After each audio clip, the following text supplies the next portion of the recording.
Good morning. Well, it's Motivational Monday today with Maureen, not Truthful Tuesday. Motivational Monday. And we got the notice that last night we could go home. That's so awesome. I know most of South Lake Tahoe could go home. I know there's a few in Myers and Christmas Valley and stuff that have yet to been allowed to come back, but everybody, it's the beginning, and so that's great news. And if you remember from last week when I talked about Jeremiah 29, I started with 11, but I really focused in on 7, verse 7, which talks about, they were captives, and they were in a city that where they didn't want to be.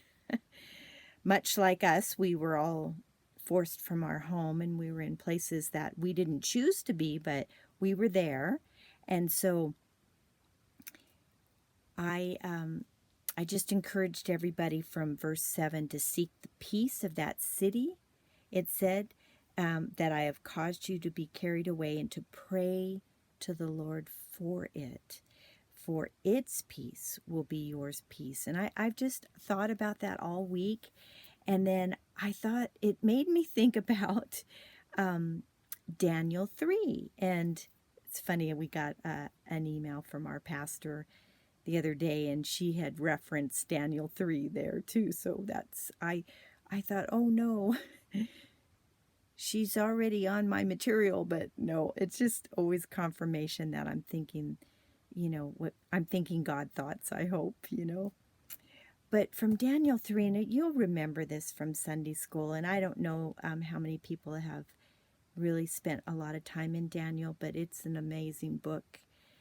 But in Daniel 3, it talks about, Daniel's 3 friends, Meshach, Shadrach, and Abednego, and how, they went through a pretty hefty trial, and they were told that they had to worship the king, but they refused to.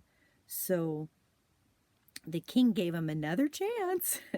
Here, I'm going to ring the bell, and if you don't worship, you're going to, pretty much I'm going to kill you.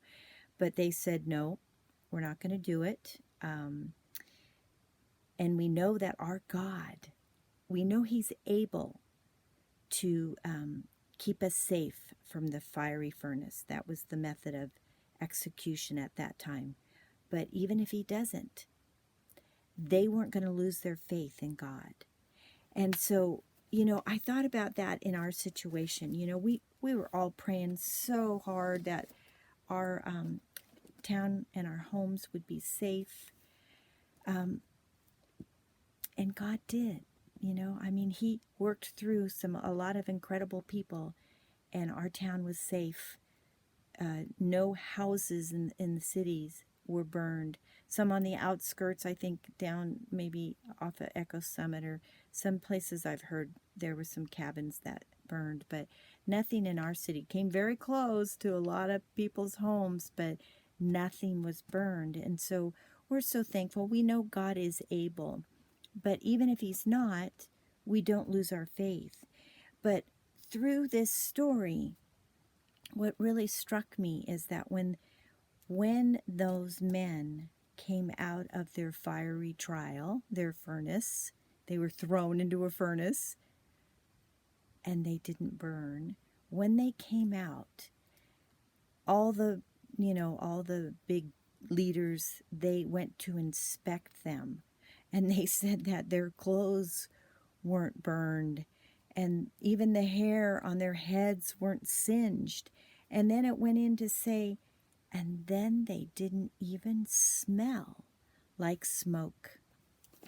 That is from verse 27, 3:27. And I know I'm going a little bit long today, but the point I want to make about that statement, that they didn't even smell like smoke, is that when you go through things like we just went through, We had a week where we weren't sure whether we were going to have homes or not. But when you come out of the other side, what do you look like? What do you smell like? Do you look like somebody who's so grateful and see all the things that God did? That's not smelling like smoke. Or do you just complain about all the things that you just went through? Then you won't see God's blessings in the midst of it. So, of course, what do I want to encourage you with? Is your eyes to be open to see how He blessed you and took care of you this whole week while we were forced away from our homes. And I don't want you to smell like smoke. I want you to go back home, and I want you to be thankful and tell of God's great deeds. How, yes, He worked through a lot of people to keep us safe, but ultimately it was God. I feel like He drew a line around all our homes, and He said, not this far. So there's some motivation for you this week. I just pray for all of you to just go home and tell everybody how great our God is. So that's from Daniel 3, verse 27. Okay, you guys, love you. See you next week.